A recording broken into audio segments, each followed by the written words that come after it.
Ooh-wah, ooh-wah, bada-baloo, yes, yes, yes. Rock, rock, rock, rock, rock, rock, rock, rock, rock. Rock-o, rock-o, rock-o.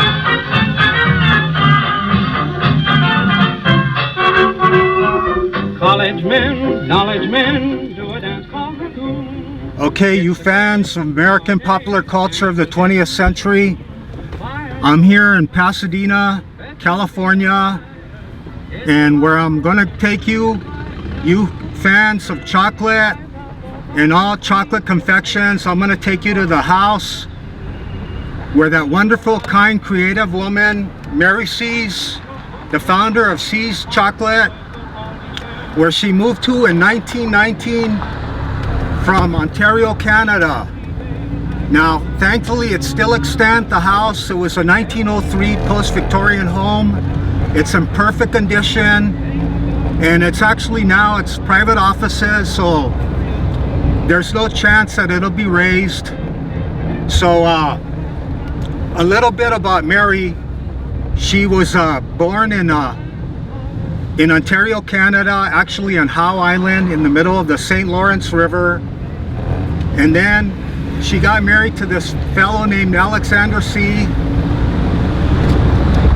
And he had a hotel on Tremont Island in the St. Lawrence River. And then he died in 1919, but throughout all that time, Mary was helping him run his hotel. She was doing all the cooking and just pretty much all the activities that what it takes to run a hotel. She was perfecting her candies, and at that time her son Charles, he was a sales representative for American's chocolate manufacturers. He would sell ingredients to bakeries, candy stores, and places where they made candy all over Ontario, Canada. And so when Alexander died in 1919, Charles said, "Hey, Mother, we're gonna move to Southern California, and we're gonna move to the warm climate. We're gonna get you out of this cold climate." And so they moved to this house where I'm going to take you fans in 1919. Now, the context of that era, you have to remember that the Paris Peace Conference was starting in Paris at Versailles. The Big Four were going to sign the Treaty of Versailles with the Central Powers to make a formal end to World War I, the Great War. And then women had gotten the 19th Amendment. Congress had passed it. It was going to be ratified for women to be able to vote. And as you can see, this whole area, it's still perfect condition. It looks like exactly the way it did the day that Mary Sees moved here in 1919. And here you go, right here in the corner, right here, they're private offices. And now, let me go around. As you can see, there's a lot of traffic, but I had to come on a Sunday because it's almost impossible. And as you can see, everything's pretty much in the traditional way it looked at that time period. Now, getting back to the context of 1919, you had the 18th Amendment that had just passed, prohibiting the manufacture, sales, and consumption of alcohol in America. And then, of course, the Russian Civil War was raging against the whites and the reds. And so that was the context. when Charles, his wife Florence, and that kind, wonderful woman Mary C's, along with Charles's young son Lawrence. He was 10 years old, so okay, we made a U-turn. We're going north here in Marengo. The address is 462 North Marengo. And so now when Charles got here to Pasadena, he was actually a chemist. I guess that was his original vocation, and he got a job as a pharmacist while Mary perfected, honed her original candy here in a black and white checkerboard kitchen. And in this kitchen, after when they started in 1921, that's where Charles got the idea to continue that black and white motif theme for the inside and outside of all stores since 1921. And here it is. Suspend your disbelief and imagine Mary C's walking right here and taking care of the children, Charles' children, and then when she had time, probably Florence helping her in the kitchen, in the black and white themed kitchen.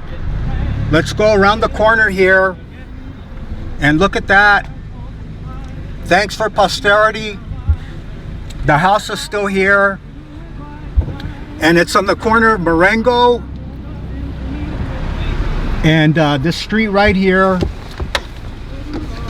Beautiful private offices. Thanks for posterity. They'll never tear it down. And let me just give a little shot. Look at that. Everything's original. Okay, so for 2 years it took her to perfect her candies here at the corner of Marengo and Bellevue. And I'm gonna reach and I'm gonna say that the kitchen was right here in the back. But let's go around. And as you can see, everything's perfect condition. And I'm pretty much shocked because every time I get to these places, they always are gonna get ready to tear it down, or they have torn it down. So let's go around the corner.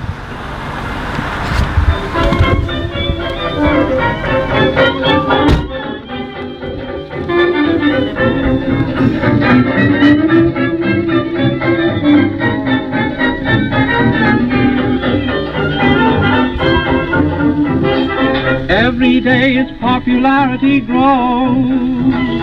What a chance to keep you up in your toes. 15 bucks and then the coat is yours. Be like all those college sophomores soon to do the raccoon. Okay, in that kitchen right there, they most likely they got it at, I'm gonna say that was the kitchen. In this 1903 post-Victorian bungalow, where she perfected her peanut brittle, her Victoria toffee, and her chocolate walnut fudge.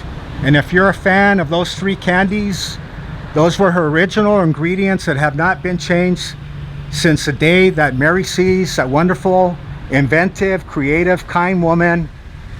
And if you go to any shop, any C's in 20 states, all over the United States, you'll walk in and you'll always be greeted with that wonderful, old-fashioned photo of that kindly looking Mary C's. And if they wouldn't have turned this into offices, you can bet that it would have been a home, of course. And I could just imagine her probably making the candy here. That all that time ago. She was 65 years old. Now there's some photos of her that I started it out with. Now if you can match the brackets that I saw in those windows, I don't know if those photos were taken here. Now I'm pretty sure that she probably lived here until she died in 1939. She was 65 when she came here, and then she died in 1939, and then Charles was already running the place the business, and I'm going to take you fans, thanks to the miracle of the internet, for years and years and years, ever since I was a kid in Norwalk, California. I always wanted to know, where did Mary C start making her candy? Where did she live? Where was her first store? Well, finally, after years, the website put the address, and they put this address. But I did find one thing. They put the wrong address where the first original store was, on Western Avenue in Mid-City, LA. They put 135 North. It's actually 118 North. So if you're a fan of chocolates, Mary C's, and all kinds of confections. Now I know I'm just being chauvinistic. I've tasted candy, chocolate candy from all over the world. I've tasted Belgian chocolate, French chocolate, English chocolate, and in my opinion, and like I said, I'm trying to be objective and not chauvinistic, I think it's the most wonderful tasting chocolate. It's just incredible. I love that chocolate, but then again, I wonder if that's just not the manufacturer giving us the taste that we all agree upon, or as a collective psyche, we all land upon the common taste that we all agree upon. But I used to work with a man from Belgium. He used to get Belgium chocolate, and I used to eat that pretty often, and the Cadbury from England.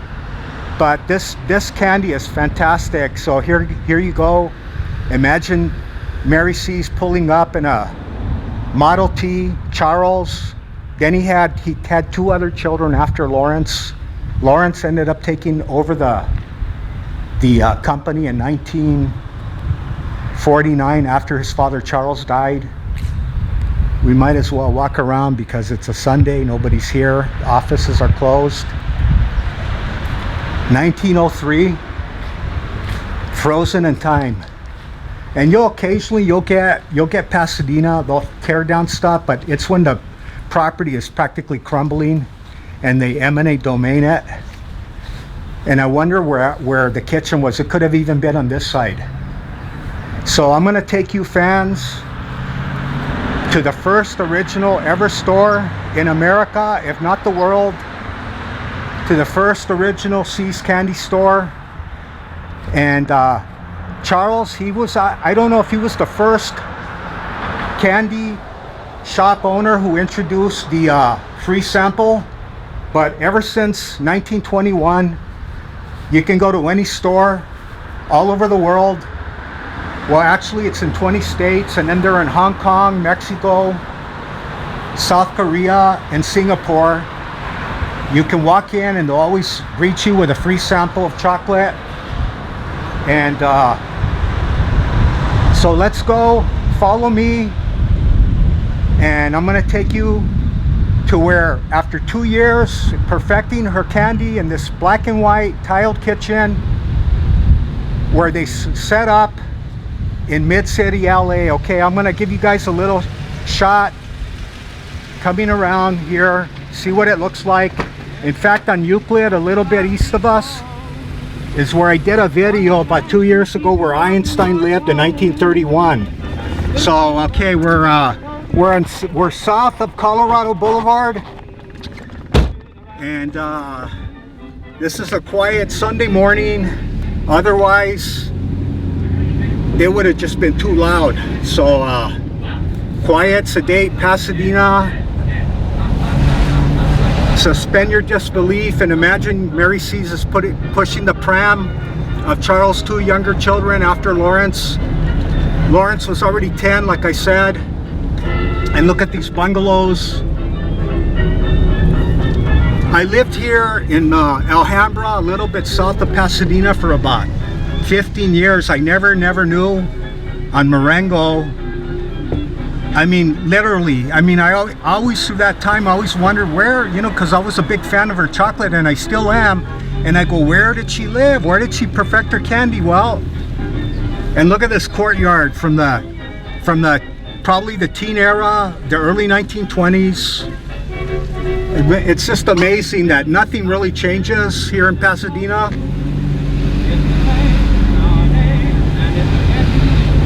Okay, so follow me, you fans, and let's go to Mid-City, LA, and I'll be seeing you over there. Make believe they're all collegiate soon to do the raccoon.